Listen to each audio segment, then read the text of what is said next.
I am the oldest daughter of 4 children. I'm currently 25, second oldest is 23, third is 20, and youngest is 18. When I was 8 years old, my mom had an affair with a family friend. I, being the oldest, has remembered most of it, and my younger siblings only remember growing up with our parents co-parenting. This has put a strain on my mother's and I's relationship. She cheated on my father, who was battling cancer. She didn't even try to keep it a secret from the kids. I remember during family /friend gatherings when everyone would be inside and I'd see my mom and the family friend kissing, or doing things in the pool. As a kid I didn't understand, but as I got older I realized what she was doing in front of us, and I feel sick. People ended up catching on to their affair years later, and my mom left my dad and started a new relationship with this family friend. They split up shortly after that because he cheated on my mother. I've confronted her about this after my dad passed, and we all went to see a family therapist. This was roughly 3 years ago. My mom has since remarried to an incredible man, but recently she was out and bumped into this man from her past. They exchanged emails and she confided in me that they have been sending emails back and forth and are planning to meet up to chat and catch up. I read the messages and it's very apparent that the guy still has feelings. While my mom is trying to make it seem like she's just catching up with an old co-worker. But I know my mother, and I know she is still slightly infatuated with this man, and flattered that he still wants her.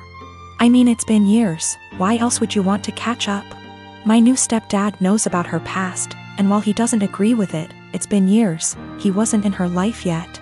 She asked me what I thought about her meeting up with him, and said something along the lines of needing closure. She asked for my honest opinion about the matter, and I told her, to be honest Mom, you dealing with this guy in the past ruined yours and Daddy's marriage, and you guys had 4 kids. Why you think it wouldn't ruin this one, but why don't you stop being and stop thinking with your and delete this guy's damn email? She cried, said she couldn't believe I just called her and left my house. We haven't spoken for a few days. Today, I got a call from my siblings saying I hurt my mom's feelings and whatever happened between her and Daddy's marriage was between them. I disagree. I had to witness my mom cheating on my father. I watched him die in bed while she was off to God knows where with this man. She asked for my opinion, and my opinion is that she's selfish and who left my dad to die on his own, and she wants to rekindle with this man and possibly cheat on my new stepdad. My sister is 30, I am 22. 10 years ago, my sister had a miscarriage. Obviously, it was devastating for her and the whole family, and it took her a couple of years to fully heal from it. We're still not 100% sure why it happened, but it was a one-off, and she's since had 3 very healthy, beautiful children, including a set of twins. So here's the thing. My sister and I don't really get on. She resented me as a kid because she had to share Mom's attention and because she thought Mom left her dad to be with mine. Never really grew out of that resentment, and she was pretty much my biggest bully throughout childhood and my teenage years. One thing she absolutely cannot stand is when Mom and I do things without her, or when Mom pays more attention to me than to her. When this happens, she calls Mom and says she's feeling really upset about the miscarriage, and without fail Mom goes running. This includes a trip to Paris I took Mom on for her birthday earlier this year, which she cut short because sister said she needed her. Also includes when I had a manic episode so bad I was hospitalized, and sister managed to need Mom every time she was planning to visit me, and so she never did. Note: these times when Mom is spending more time with me than her are the only times sister brings up what happened, and certainly the only times she still gets so upset about it. So recently I was sick. Like, don't leave the bathroom for days, can only keep water down sick. Didn't manage to get the doctor, but I think it was norovirus. It lasted about a week. Mom was popping in daily on her way home from work to check on me and stuff. On the last day of being seriously unwell, when I felt I could eat again, Mom offered to make me some soup while she was there, which I accepted. She was halfway through making it when sister called her saying she was upset about the miscarriage, and she told me I'd have to finish it myself because she had to go. I didn't say anything to Mom, and I finished making the soup. But I sent my sister a text saying she really needs to stop bringing it up for attention because she can't bear me getting some instead. I guess she told mom and her dad because I'm hearing from all sides what a horrible, insensitive, selfish bastard I am, and how dare I say that to her. I understand she may still be traumatized. I just think it's really weird how that trauma solely manifests whenever I'm getting attention and she isn't. I have a cousin by marriage, husband's cousin, that's 22 and dying of cancer. It was always her dream to marry and be a mom, and now that's not going to happen. It's hard on everyone. She has a much older fiancé, 30 years, and they had a symbolic wedding so she could have the experience. They started looking for ways to get access to a baby that she could take care of and experience some level of child care that way. But with 2020 and ethics in general, there's not a lot of ways to do that safely. My husband and I have the first and so far only children of our generation, who are 10 months and 23 months old. I had hopes that it wouldn't happen, but her parents asked me if they could borrow my younger baby for a few weeks. The cousin and her fiancé would basically be play acting having a baby. Her parents would also join in on pretending. There would be photo shoots and everything. This makes me really uncomfortable. It's really creepy. I cannot understate how creepy I think this is. I know that her not getting to live her dreams is sad, but I don't think this is the answer. I'm worried it will be traumatic for my baby. She's almost a year old and will, well, notice that her entire family will just vanish overnight for what will seem like forever.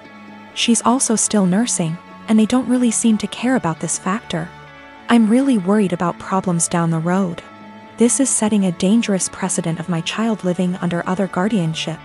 Her parents will have time to get attached, and they could try to use that for familial pressure if not legally.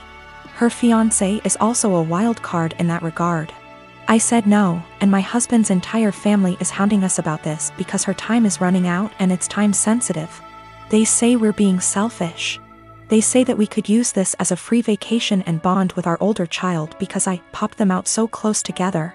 They want to compromise now by letting me come by a few times a day to bring milk. We still don't want to do this. Yesterday afternoon, we got an email from the cousin's parents offering actual dollar amounts for us to agree. We got enough from that to file a police report and at least get the threat in writing. We also had a call with my husband's parents and his siblings to basically clear the air. Apparently what they were telling people they asked for and what they were actually asking for were very different. Everyone on that call now had them blocked on social media except for mother-in-law, because of the cousin. I and my fiancé have been together since our sophomore year of college, so around 5 years now. My mom had an affair with a coworker when I was 16, leading to my parents' divorce. She has been single ever since, going on dates but no serious relationships. I have a good relationship with my dad and his new wife. Sadly, my fiancé's mom passed 2 years ago due to cancer and his dad has been single since. My fiancé proposed last year but our wedding was delayed due to COVID. Our families had never met up to this point because his family lives in South Carolina, whereas we're in North Carolina, where we went to college, around a 3 hours drive away from his dad. 3 months ago, in January 2021, we decided that it was time to have our families meet for the first time to discuss our upcoming wedding in June 2021. Held in our backyard, COVID appropriate, immediate family only. My dad and his wife, my fiancé's dad, and my mom all met at our place to meet and discuss the wedding. This went well, albeit there was some tension between my mom and my dad. This morning, out of the blue, my mom called me and announced that she had eloped. I was shocked as she had not been dating anyone to my knowledge. Upon questioning, it turns out that she and my fiancé's dad had been dating in secret since that meeting in January and had married in secret yesterday, making my fiancé my stepbrother. I want to throw up just thinking about this. She said that I should now cancel my wedding because it would be inappropriate to marry my stepbrother. I'm absolutely horrified. I shouted at my mom, saying she just loves ruining my life, and called her selfish. First she cheated on my dad, and now she went and married my fiancé's dad, knowing full well I was about to marry my fiancé. My mom then said I was still young and I'd have the chance to meet someone new, but she's old and Has to take every opportunity she's got, and so I was an ungrateful B/*tch for not approving of her marriage. She then accused me of wanting her to die alone. I don't think I'm the asshole, but I just wanted to make sure because ultimately I don't want her to have to be alone, even though I think she did that to herself by hurting my dad. I think I should be allowed to marry my fiancé as we met first. I'm also 12 weeks pregnant with my fiancé's kid, so that complicates matters more. We haven't told anybody yet. I don't know much about whether it's legal to marry your stepbrother. Honestly, I still don't know how to feel about this because this still feels kinda gross to me. We'll probably be going low or no contact.